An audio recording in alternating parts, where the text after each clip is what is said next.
If you're watching this, I assume you just got a camera and don't quite know what to do with it and how to set it up. Before I go into my recommendations on what settings to use on the camera, I'll start by saying the same thing I say in almost all my videos, which is get proper lighting, because it doesn't really matter what camera you get or what settings you put in the camera. If you don't have proper lighting, it will not look good. So we start with that. Like I always say, lighting is key.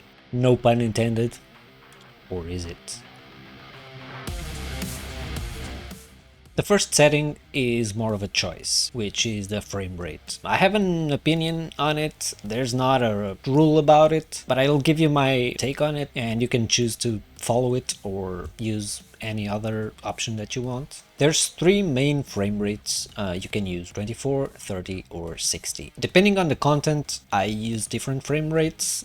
So for my videos, since it's just a talking head, I usually use 24 frames per second. If I'm streaming and I'm gaming, I want to stream at 60 FPS for the game, so I use my camera at 30, so it can perfectly double on OBS. It's more fluid than 24 over 60 FPS, because you can't really double the frames if you use 24, and that's why I use 30. Some people live by 60 frames per second cameras. I don't. I don't even like it, but you can use it too. It's a matter of preference.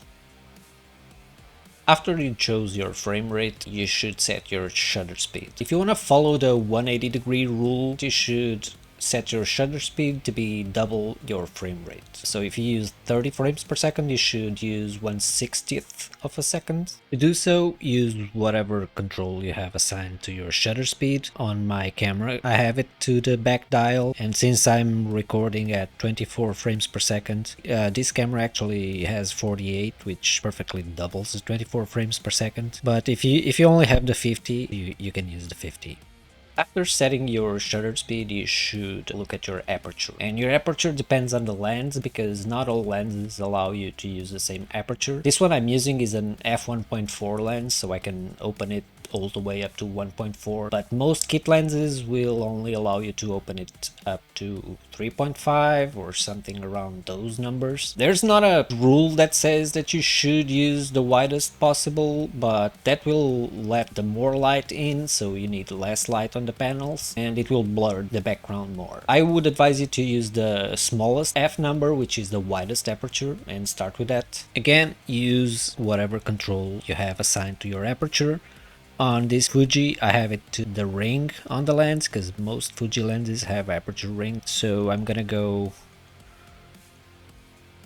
at to 3.6. The last exposure setting you can adjust is the ISO. The higher the number, the more sensitive the sensor is, so you need less light to get the same exposure. But the downside to using a very high ISO is noise starts to appear on the image, so it's a trade-off. ISO should be as low as possible and as high as required. Depending on your aperture and how bright your lights are, you need to set your ISO accordingly. Most consumer cameras will be fine up to 800, maybe 1600, depending on the models. But the lowest possible is ideal because it gives you less noise. And once again, use whatever control you have assigned for your ISO. Mine's the front wheel, it's at 6400, which is way too much, so I'm just gonna bring it down to about 640. It's a bit too dark here, but I know if I'm shooting my face with my current lighting, I know that's about where I need to be. Use whatever fits your use case.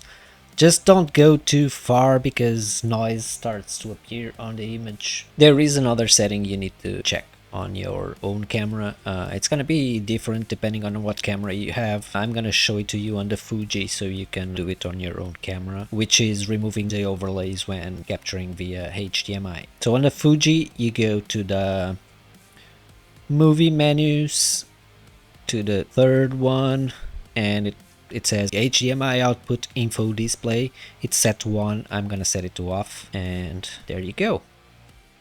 It's live, you can see, and the overlays are off. Again, this is not supposed to be a massive tutorial on how to do stuff. I just hope this helps you in any way. If it does, please follow me on Twitch, because I stream there every now and then, and you can ask questions. I'll do my best to answer them. Until then, I'll see you around, and always have fun, guys. Bye!